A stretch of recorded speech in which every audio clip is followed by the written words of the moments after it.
One last time, I have to see this ground.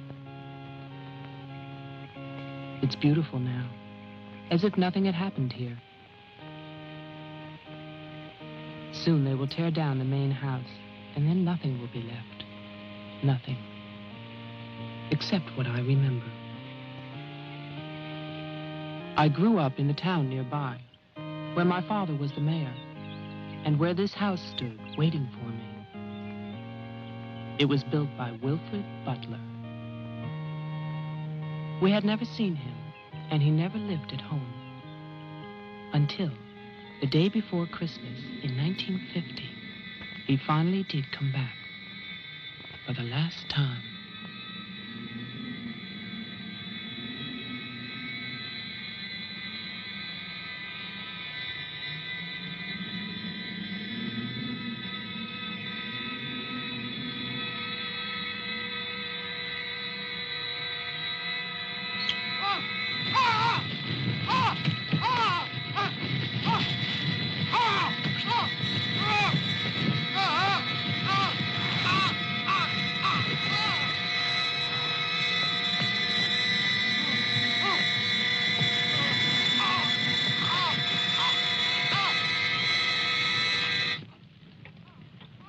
All of us believed that his death was an accident.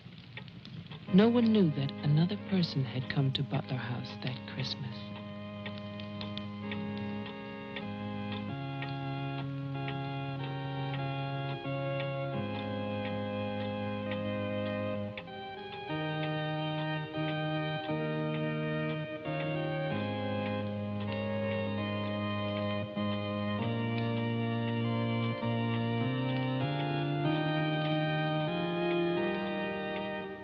As Deputy Coroner of the County of Arlington, State of Massachusetts, I hereby find, upon evidence of an autopsy conducted by the medical examiner of this county, that the deceased, Wilfred Butler, died as a result of burns inflicted accidentally upon himself on his own premises during the afternoon of December 24th, 1950.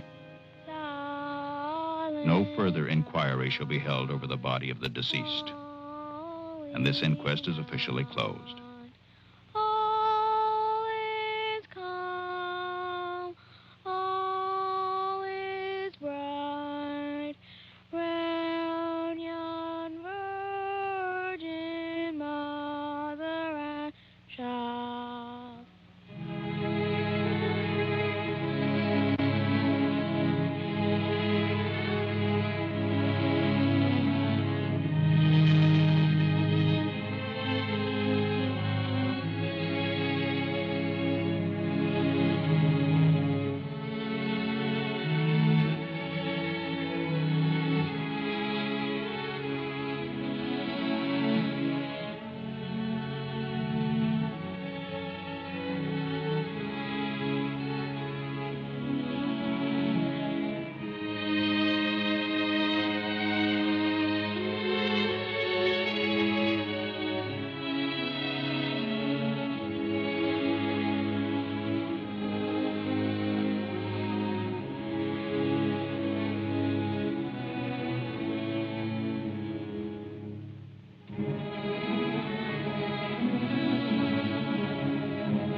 After the coroner's inquest, on New Year's Day, they buried Wilfred Butler. There was no one there to mourn him. It was the funeral of a stranger.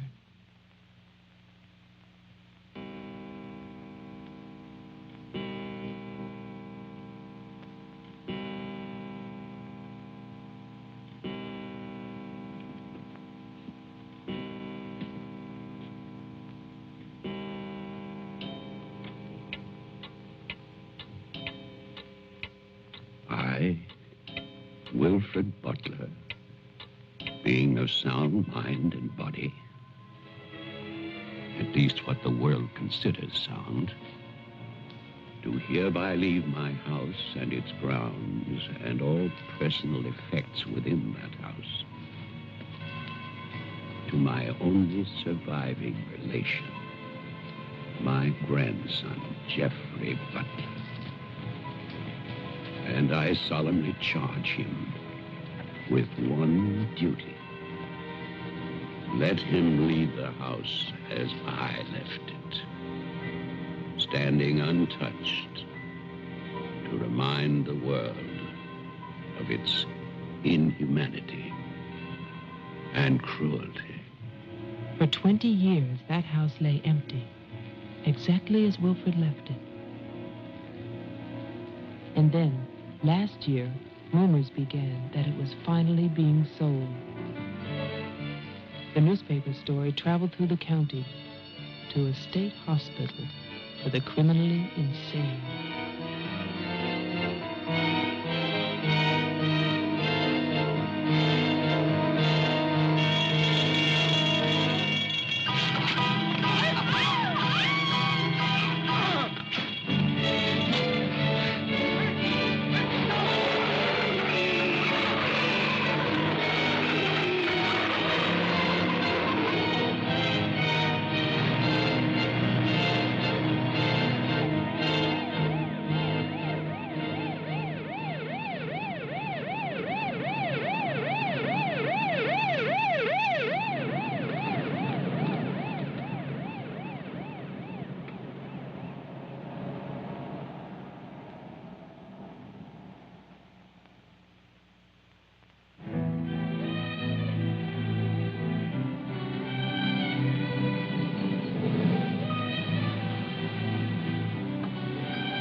The man who came to sell the house had never seen it.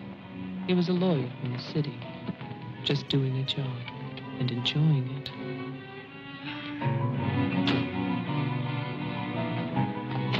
Stop and look serious, please. Oh, you're hopeless. Oh, look. Hey, wait, where you going now? The mayor's gonna have a fit, kid. One more shot. Come on. Stay there. I want one together. And smile.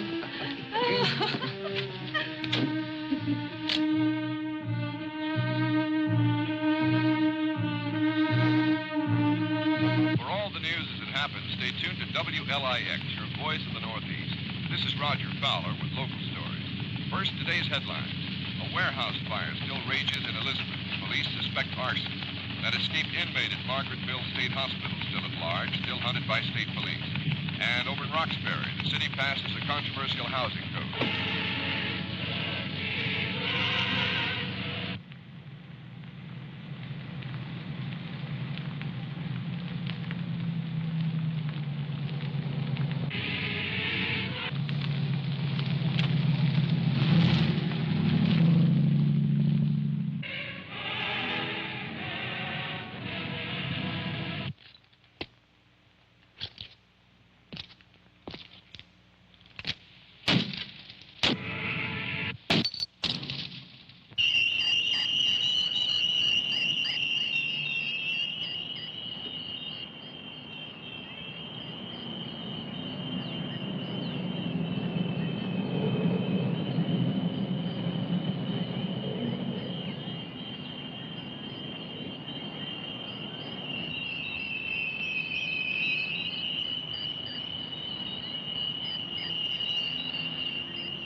Well, didn't I tell you?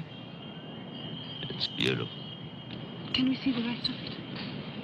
Honey, that was it. I think the mayor's waiting for me. My love is such an important man. Right. Laura always says that. Darling, What? Don't be long. Honey, if you get bored, just look at the view. Sooner or later, that viaduct's gonna take us back home.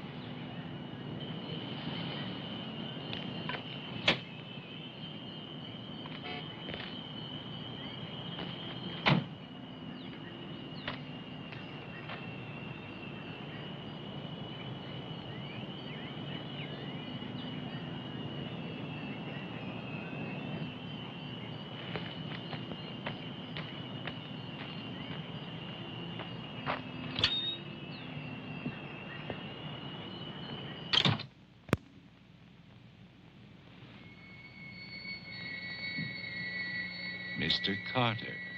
Mr. Mayor.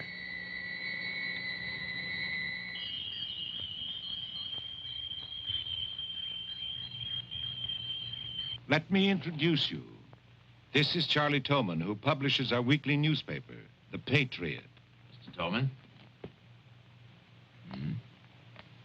And this is Tess Howard. How do you do? She operates our switchboard. Oh, really? We call her the communications director. And this is Bill Mason, Mason? our sheriff.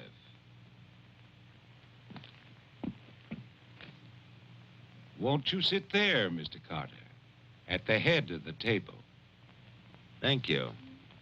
I didn't expect to meet you all together. It's quite a reception.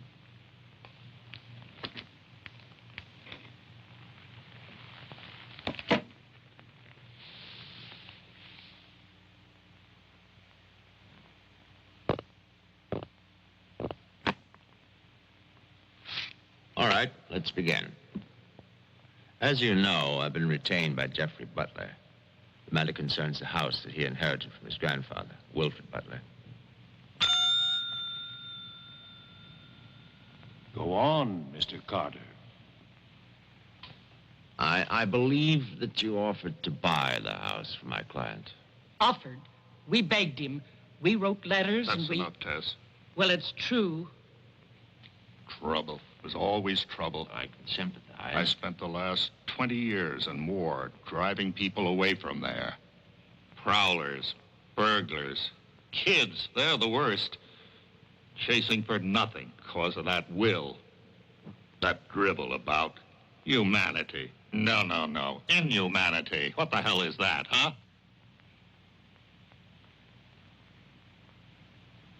Yes, well, he was a bitter man. Hate. It must have been very hard. It must have been hate.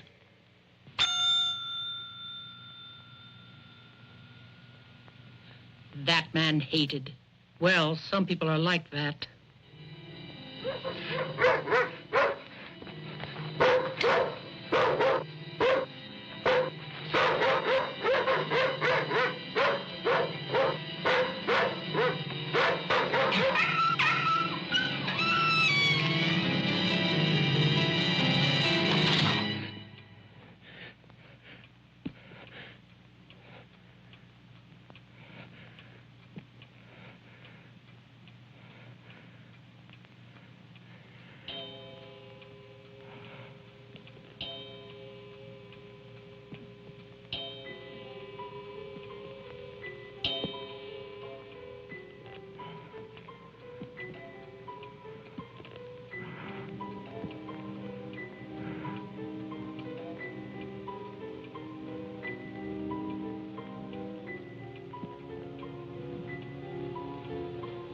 The question is, well, do you still want the house? Are you offering it to us, Mr. Carter? Exactly. Why now? Well, that's Mr. Butler's business, isn't it? You know we're not rich. Most of us came here during the Depression. But we love this town. It's our home. And naturally, you want to improve it. Exactly. My client understands that, and he fully sympathizes, and he's willing to sacrifice the house for $50,000 in cash by noon tomorrow.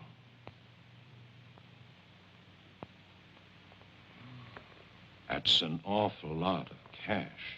It's also an awfully good bargain. You could go to Wilton. You could go now to the bank. Am I clearly understood? All that cash. Perfect. I'll wait for your answer till tomorrow. You're spending the night here? Yes. May I ask where? At the Butler House. We could put you up at the motel as our guest. No, the house is fine. The Paradise Motel. That's very kind of you, but I'm meeting Mr. Butler about some personal items.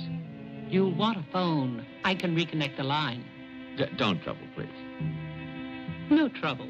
You need a phone. Don't want to be stuck out there.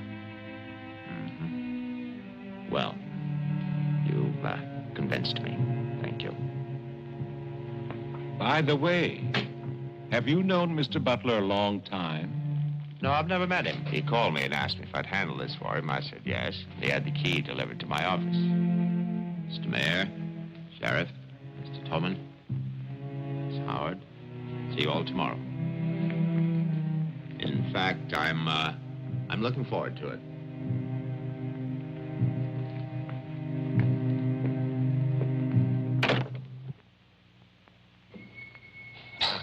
Slick, really slick.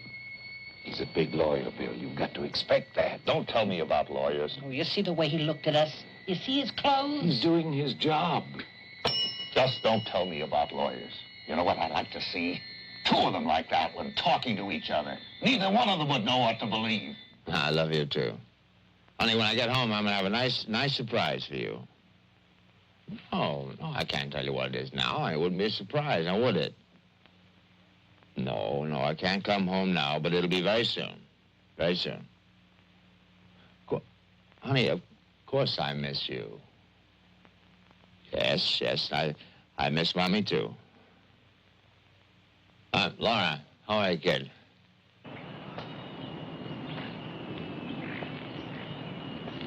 So I'll call tomorrow. No, I want to call. I want to talk to Jenny. Yeah, well, as a matter of fact, I'm having a fine time. Well, same to you, darling. What do you mean, hostile?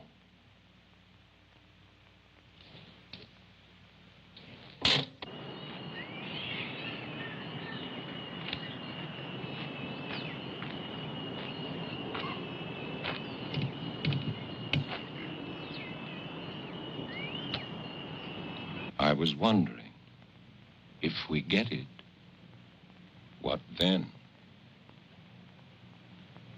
Tear it down. Okay. I'd better get going. Do me a favor, Tess. Call Diane, tell her I'm to Wilton, and I'll be back late.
It's fantastic, isn't it?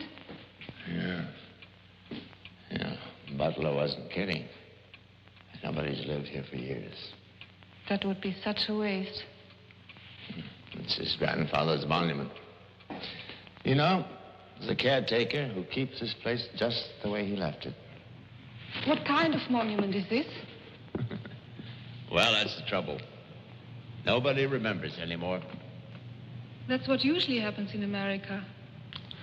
I remember this. And he walks with me, and he talks with me, and he tells me I'm his own. And he walks with me, and he talks with me, and he tells me I am his own, and the joy he shares as we tarry there. You're not serious. I used to hear that at funerals. At funerals? When I was a kid in Chipley, Georgia. There was also a Chipley, Florida. But they have both been subsequently eradicated from the map. None other has ever known.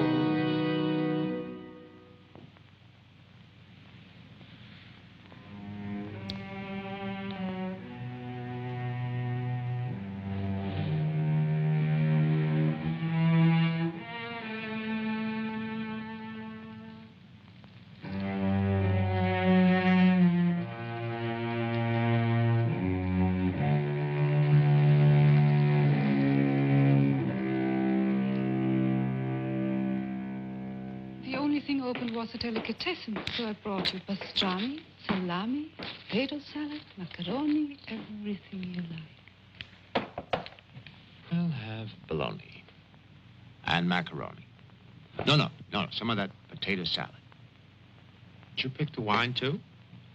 The delicatessen man took a personal interest in its selection. Oh, well, we got lucky again. That's early 1970. That's hard to come by. Can I have some, too? Of course you may.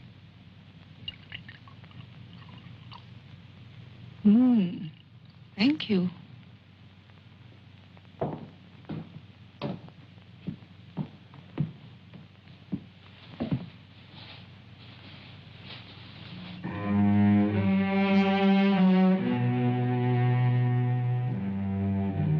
It must have been wonderful. What? The people who lived here. They must have had a wonderful life. Well, I hope they did. Wilfred Butler must have believed in something. Look at that stone fireplace, parquet floor, the mahogany, this table. And you probably think this place is made of wood, right? Well... Wrong. You know what his grandson told me? Underneath that wood, there's 2 feet of stone. The foundation is 8 bricks wide. Now, someday they're going to come in here and they're going to tear this place down and they're going to build little tract houses all over this property on quarter-acre and half-acre lots.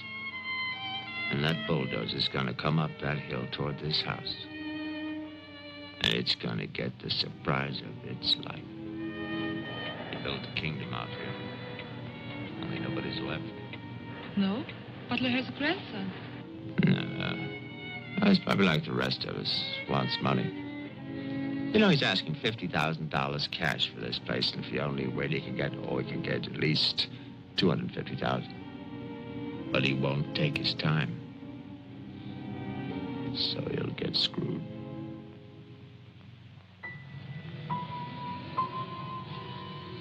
Do you want to go upstairs now? Soon.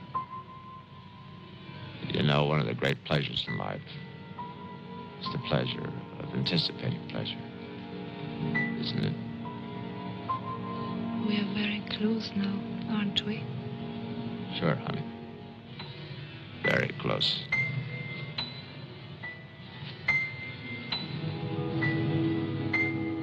I don't see any beds yet. Well, keep looking, honey. Butler said the place was furnished.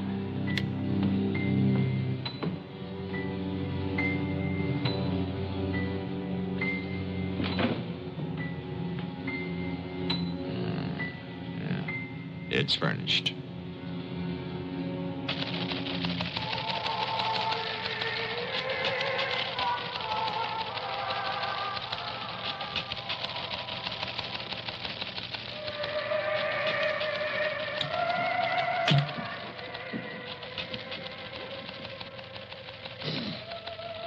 anything doing? No, sir. But look at this.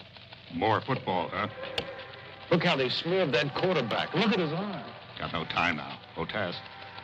How about that telephone up at the Butler house? Is it working? Well, try it now. I'll wait.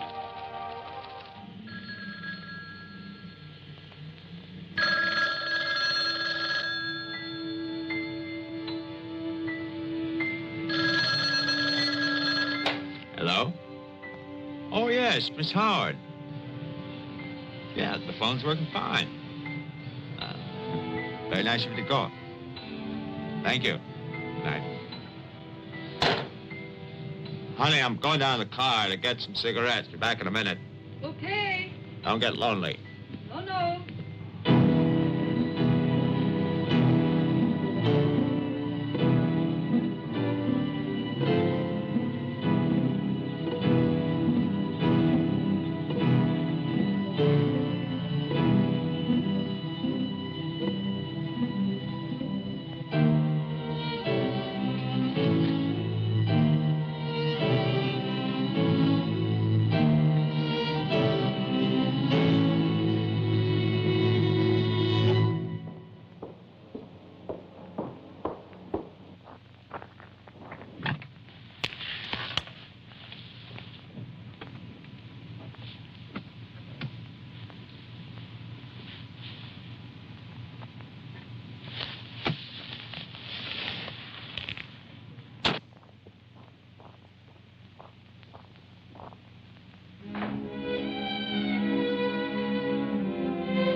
Did you get your cigarettes? Yes, I did. May I have one? Sure. It's the most amazing things. These cigarettes come in these very small packages these days. Oh, that's for me? Mm-hmm. Can I open it? Oh, no. Our Christmas is day after tomorrow. Is that an order? Yes, ma'am, that's an order.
Bill, someone's calling from Butler House.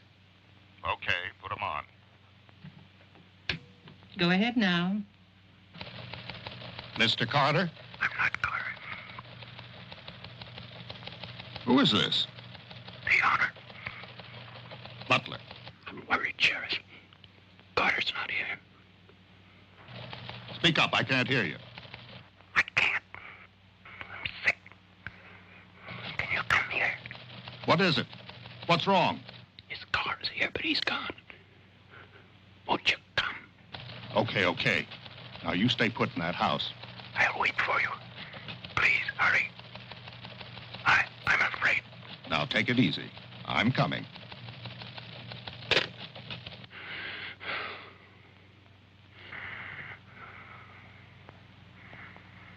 Mr. Butler, are you done? Tess, I have come back. What's that? Tess, I want to see you again. Hello? Who is this? You know me, Tess. It's Mary Ann. Tell the mayor. Tell them all. I'm waiting in my father's house. Tess, it's so lonesome here. Don't be long. Hello? Hello? Hello?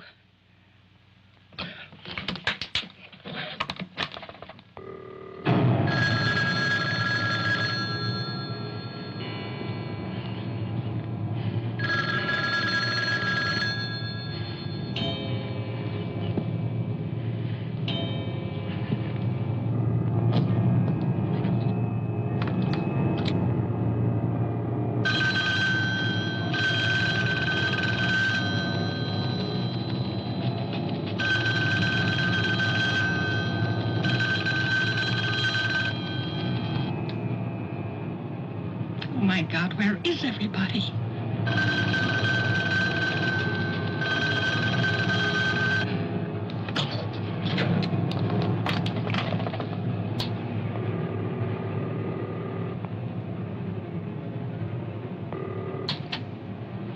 Hello? Oh, Maggie, thank goodness. What is it, Tess? Something's come up. Something urgent. Can you start early? Oh, honey, I'm watching TV. Maggie Daly, you get yourself over here. What is it? Just get moving, Maggie. Just please hurry.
Come in.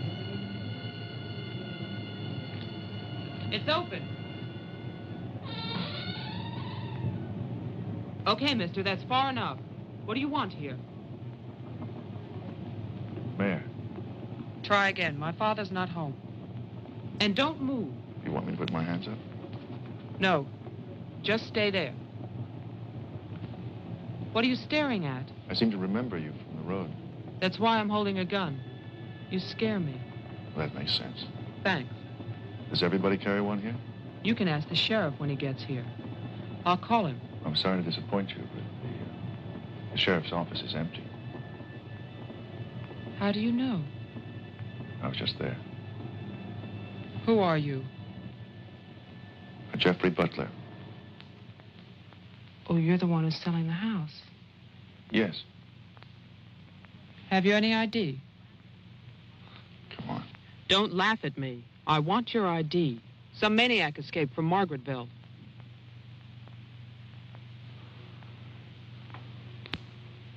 Okay.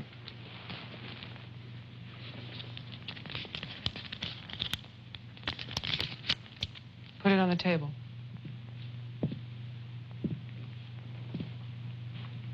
Now go back.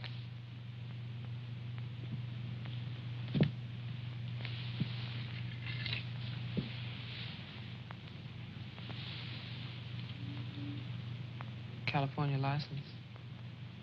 Lucky you.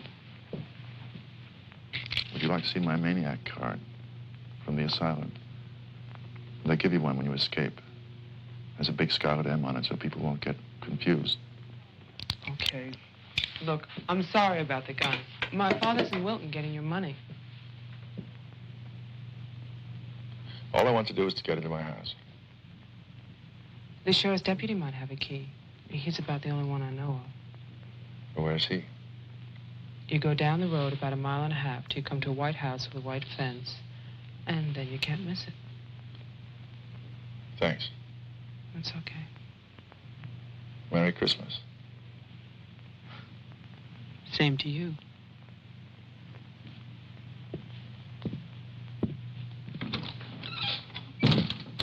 If I don't call back in an hour... What? Call the mayor or Mr. Tone and nobody else. Promise me you'll do that. Well, sure.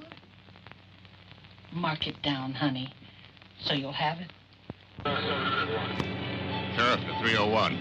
I'm heading west on Route 5 to Butler House. You'll hear from me.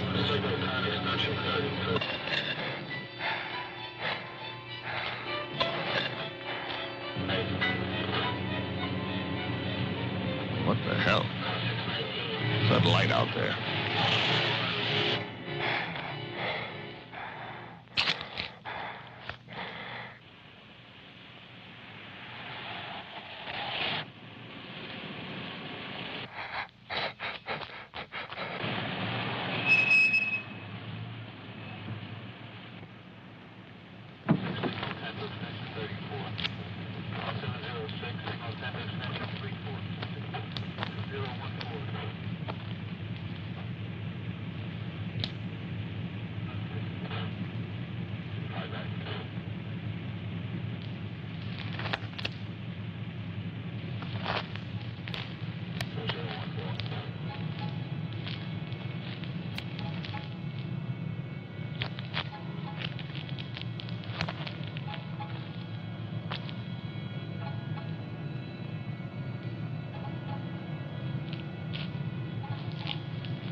Hi.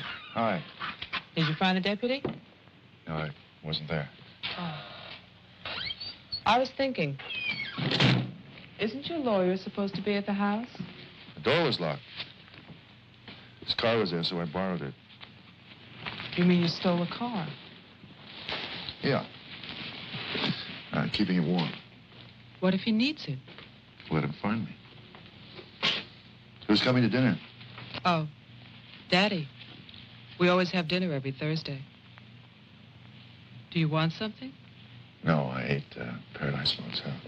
Yeah, I know. It's awful. What about a drink? Yeah. It's cheap bourbon, but that's a big favorite around here. Do you want ice? No, straight. You look tired. I am tired. Well, here's to a fast dollar. Cheers.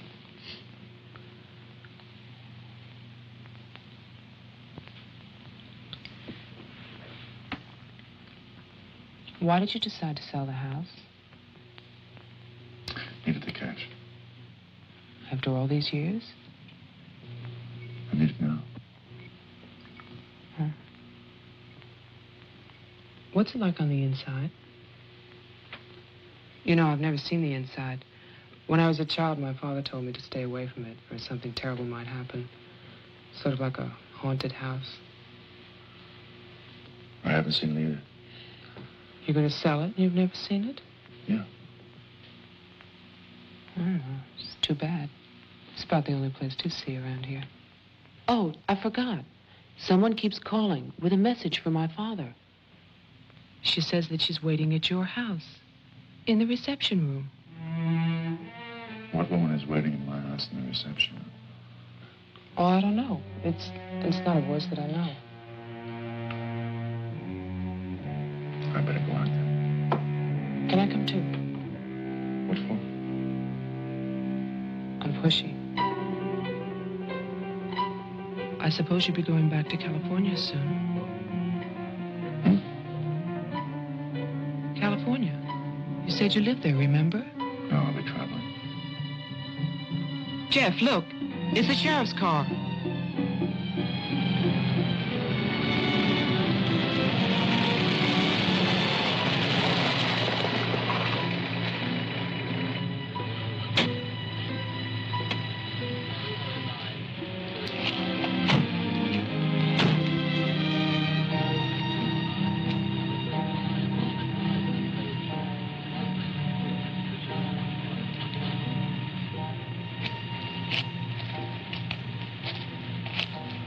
There's a light. Look at that tombstone. Pretty cheerful. Who bears the cross shall wear the crown. Wilfred Butler. My grandfather. Oh.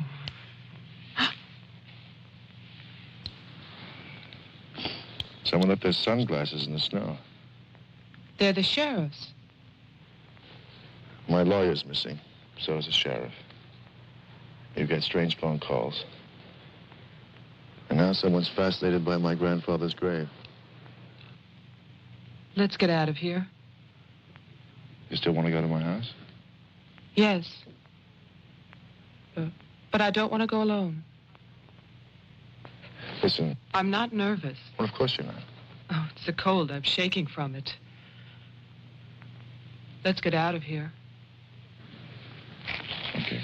We'll get help in town. It's 10 minutes drive.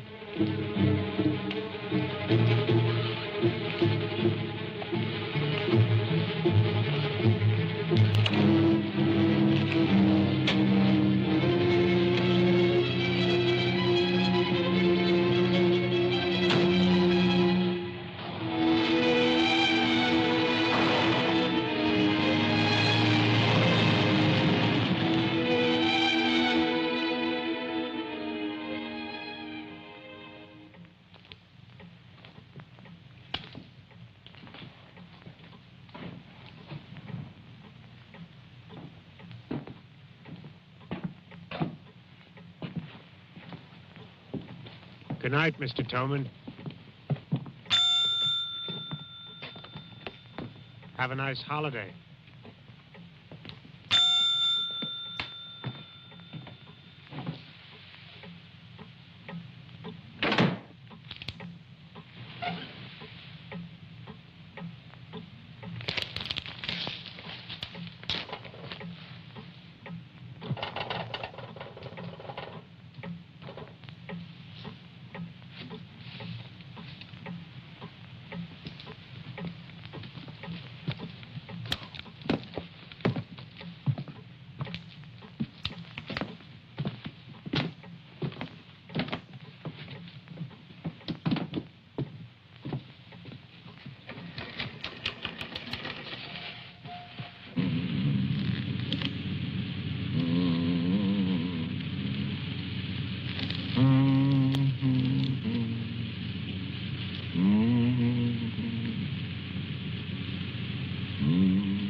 Deputy's not here, but Toman is.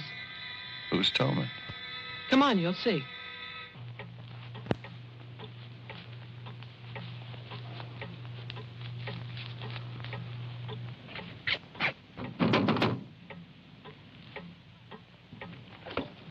Mr. Toman, wait. No, please, I have to talk to you. I'm sorry. This is Jeffrey Butler. He's the one who's selling the house. He can't get inside the place. And my father's gone to Wilton. So we wondered...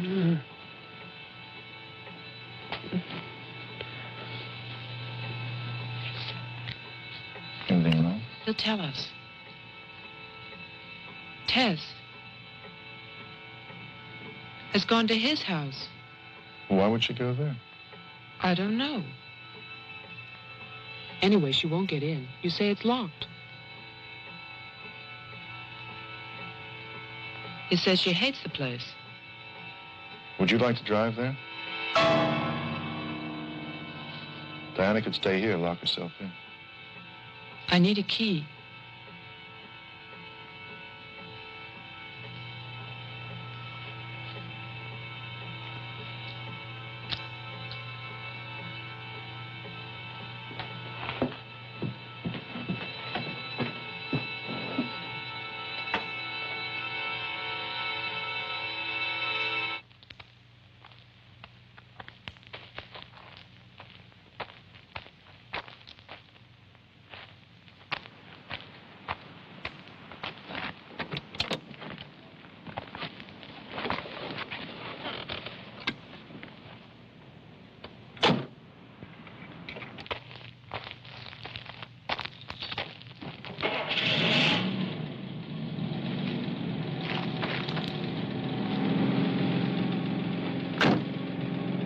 Roman, this isn't my house.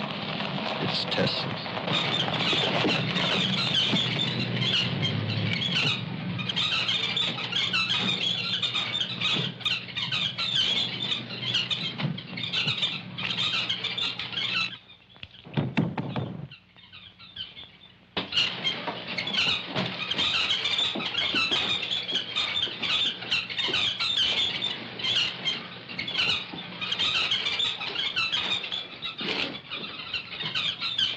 Well, Tess isn't here.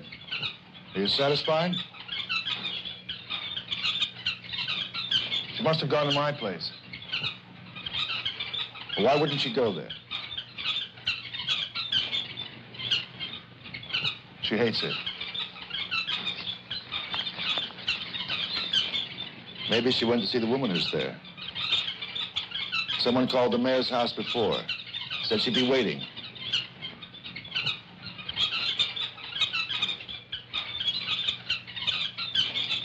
What is it?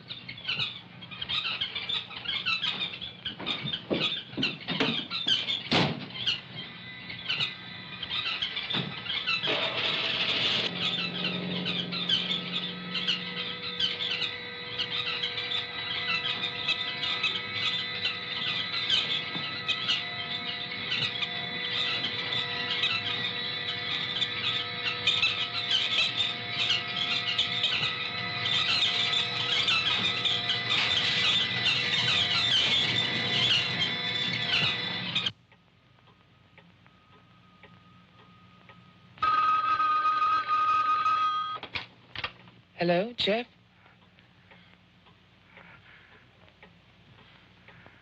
Hello? Is anybody there?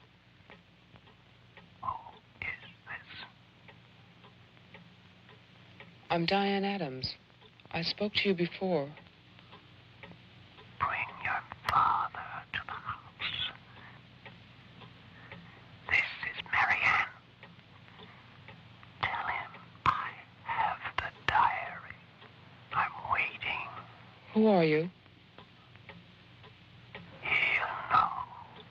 Christmas Eve, 1935. Hello?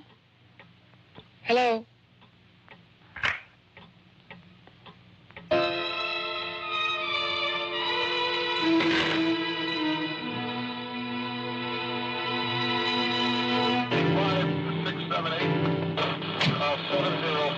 Signal 10, 704 C Charlie. 704, signal 10, 704 C Charlie.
Sheriff, I saw your car.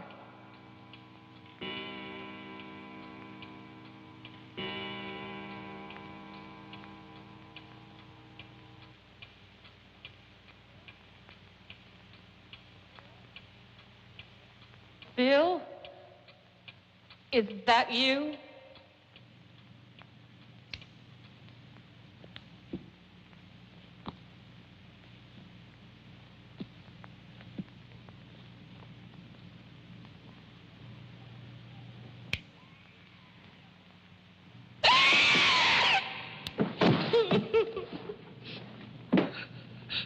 Tess, you can't see me, but I can see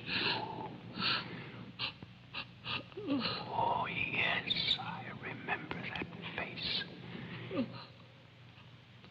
You're older now. And fat. But still, Tess.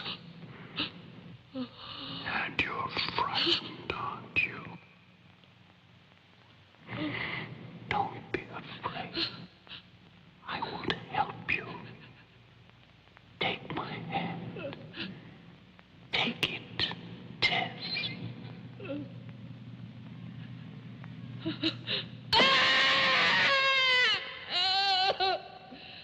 1920.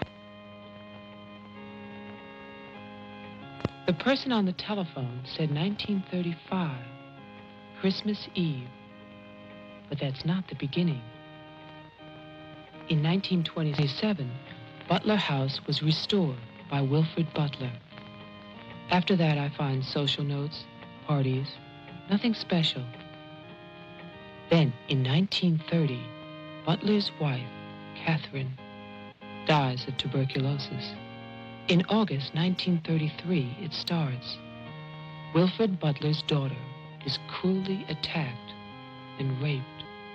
Her name is Mary Ann, the same name as the caller who left those messages tonight. She's 15 then. On May 2nd, 1934, Mary Ann Butler gives birth to a son, Jeffrey Butler. Jeff. Early in 1935, Butler House is turned over to a Dr. Robinson as an asylum for mental patients. And then Butler goes on to say that he has committed his own daughter. Mary Ann will live at the asylum. There's no end to this story. It's been carefully cut out of all the papers. Why would Toman do that?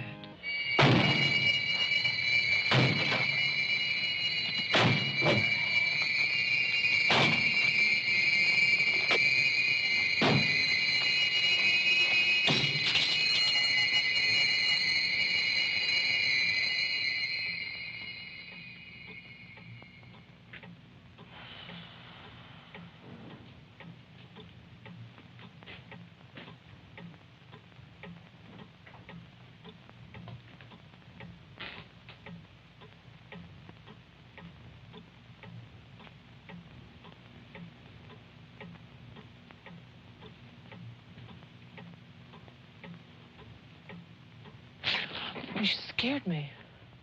Oh, what happened? What happened is, Tess has 40 bird cages.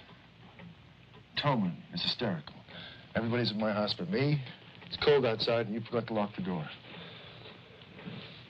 Joe, how old are you? How old am I? You mean, how many years have I lived? No. There's a lot in the paper about your family. I don't want to talk about my family. Wait a minute. There's a woman calling, and she says her name is Mary Ann. That was your mother's name, wasn't it? My mother died in childbirth. That's when I started traveling. It's not what the papers say. What's your point? I just thought that you should read something for your own good. Nothing you could tell me about my past or future would be for my own good.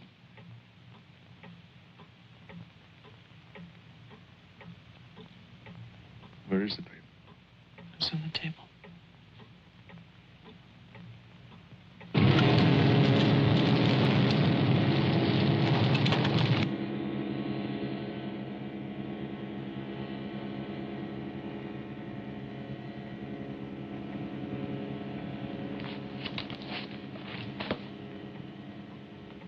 It's so stupid to lie.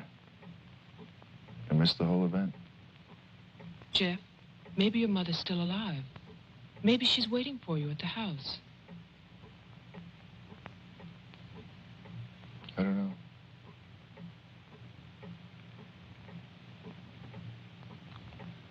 Come on. No more side trips. Let's go out there.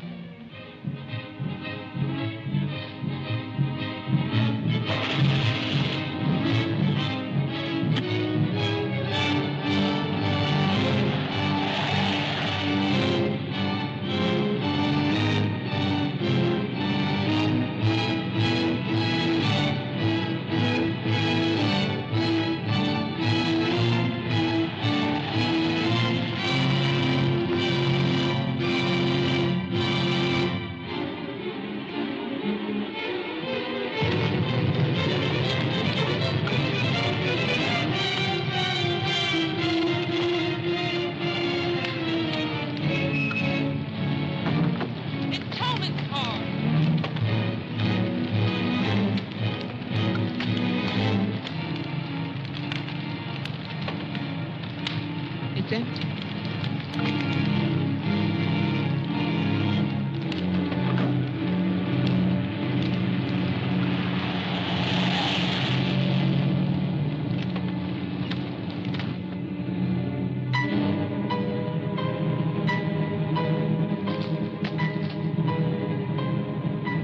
Jeff, look!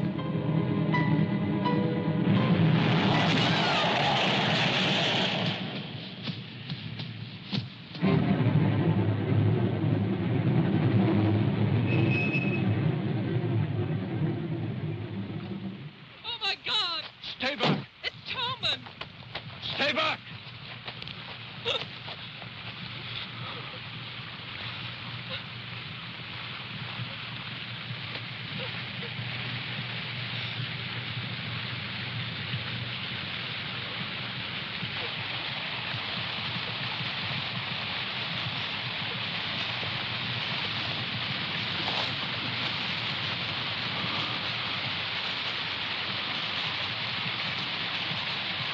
She's dead.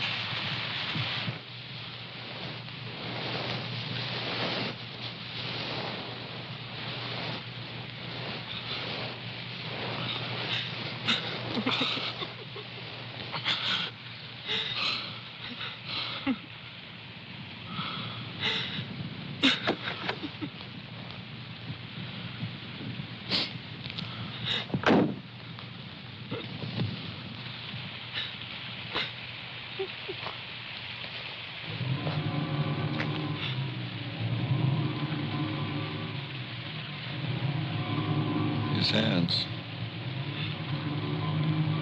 Somebody cut off his hands. You killed him. You killed Toman. He's asking for help. You killed him. Get in the car.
Butler House.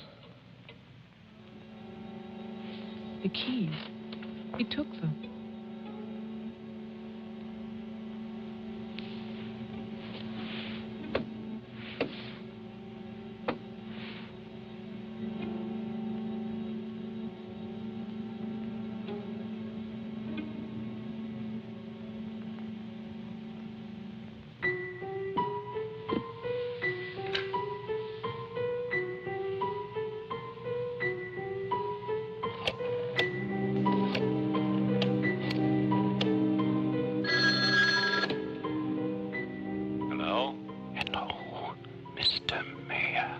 Yes, what?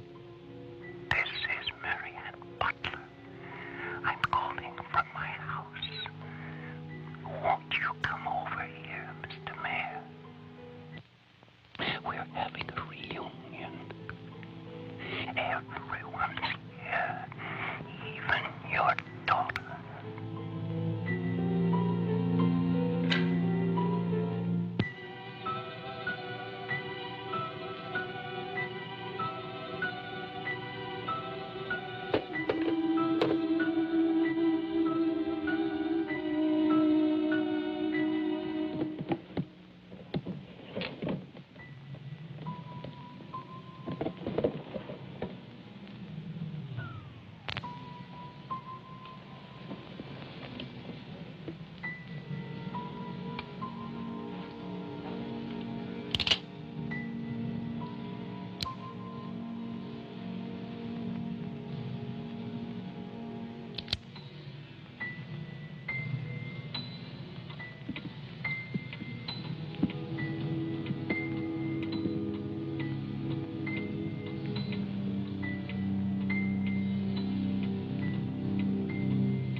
I write this knowing that no one shall ever see it.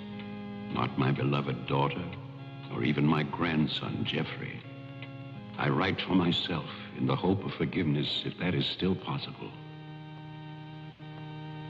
And I write for you, Marianne, whose youth and innocence I have destroyed. By 1935, the doctors had treated my daughter for a year. I had believed they could cure her. The child, Jeffrey, was taken from us and sent to California. I turned my house into an asylum. I brought doctors to live there. I welcomed other patients. Eustace, all of it.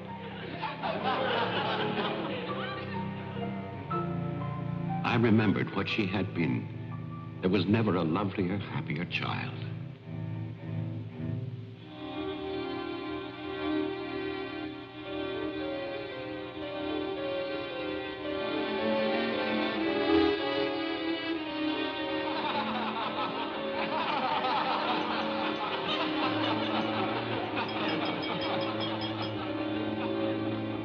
Ladies and gentlemen, now quiet, please.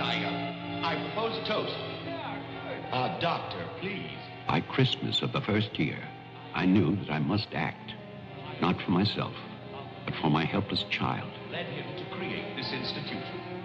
Our friend... I had no plan. All I knew was that I must take her from these men with their promises, their lies. Shall we? Huh?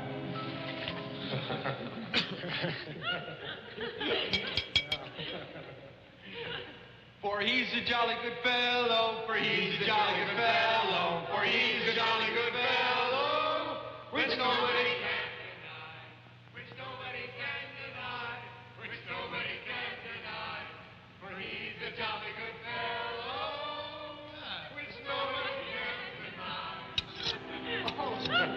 I knew that they would gorge themselves into a stupor that afternoon. It was their celebration. I expected no less. Since they had come into my house, they had acted as if they owned it. They had behaved like poor relations, half guilty, but finally unable to control their appetites.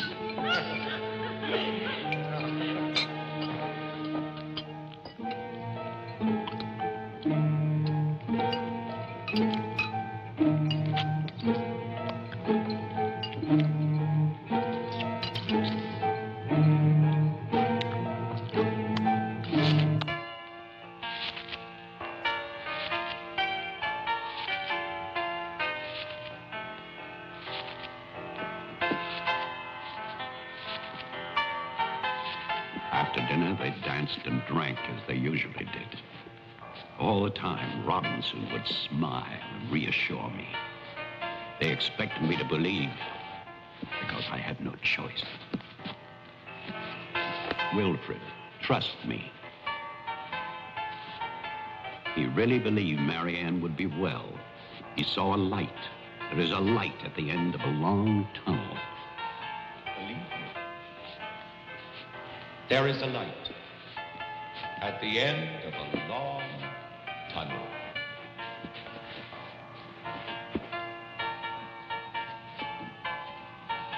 Stay here, Doctor. I'll get more champagne. He was ready. I knew it. Drunk and fat and full of his own importance. I left then.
My cruelty to Marianne was inhuman.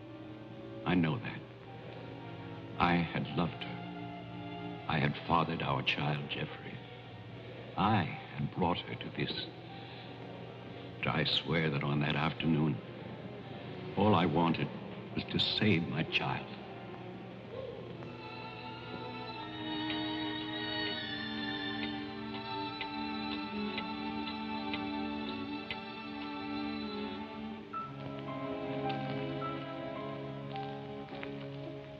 My hope was to get her away from that house. But also, I wanted to set free those other wretches who had so long been abused by the doctors.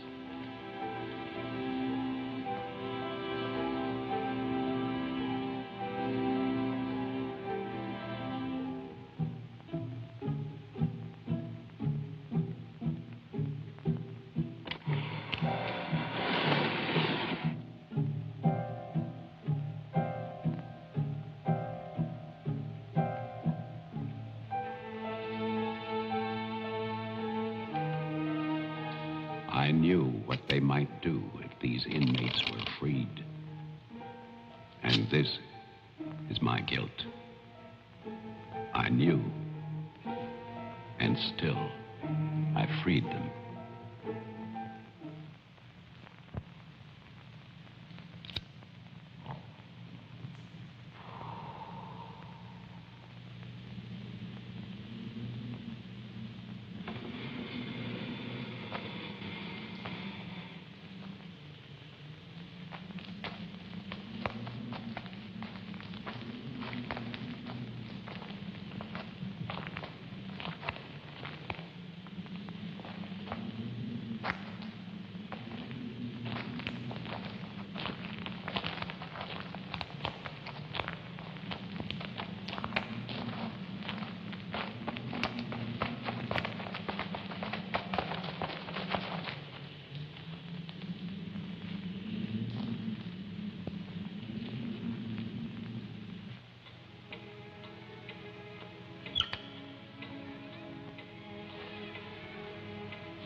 after the inmates started for the house, I went to get our car to take Marianne away.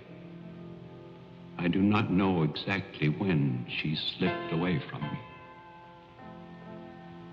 I assume that when they saw her in the dining room, the inmates believed her to be part of that household which they hated. And so, they killed her. Later, there was a celebration. And then most of the inmates fled. I don't know where.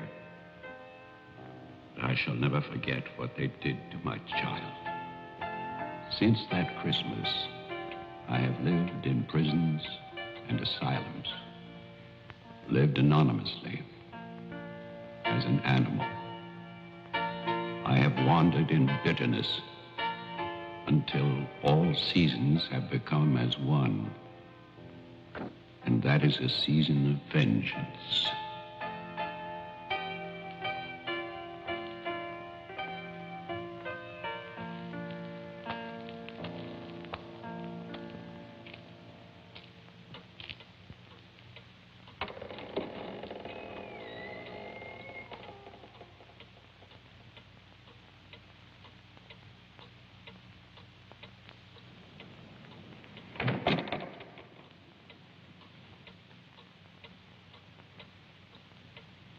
Jeff.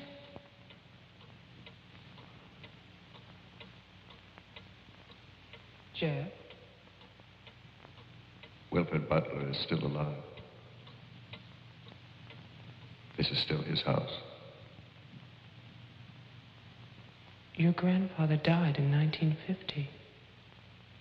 He was burned to death in this house. My grandfather poured gasoline over a squatter he found here. The town wanted to believe he was dead. They still do.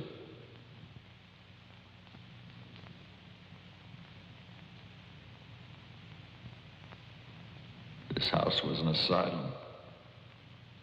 There was a massacre by the inmates. Tess, Tolman, the sheriff. Your father. No. All inmates. They killed my mother in this room.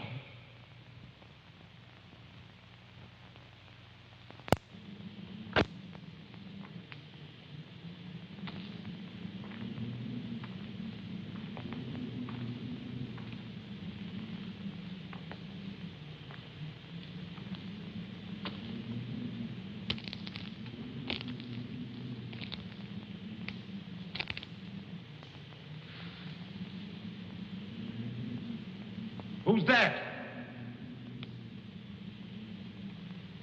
Who's there?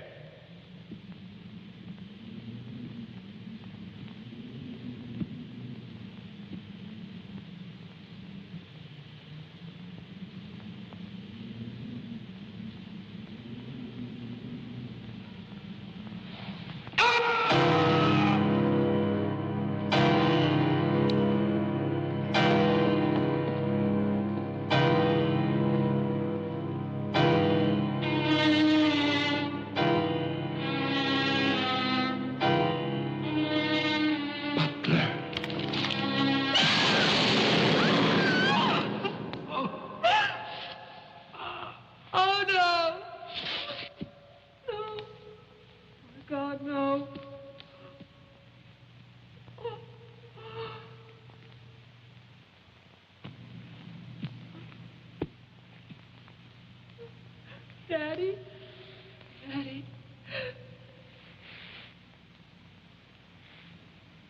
Diane? Jeff? Jeff? No. No. Jeff, why? Why? Sorry. Marianne.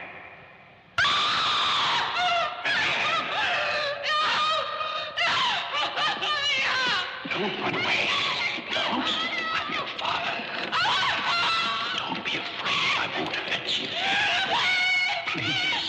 It's all right. I won't hurt you. I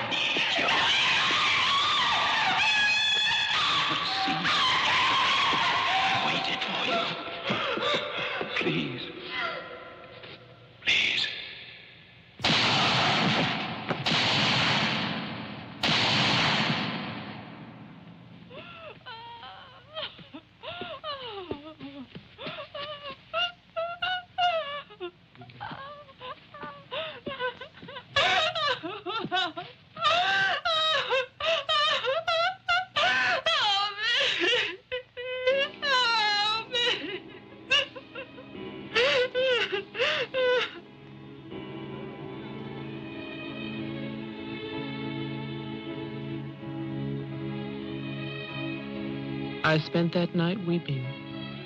By morning, there were no more tears.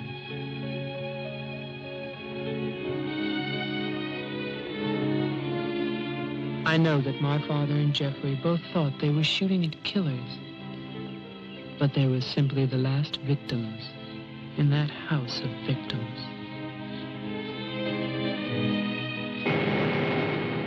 And now, a year later, they will tear down Wilfred Butler's monument. But they can never destroy my memories of what happened here.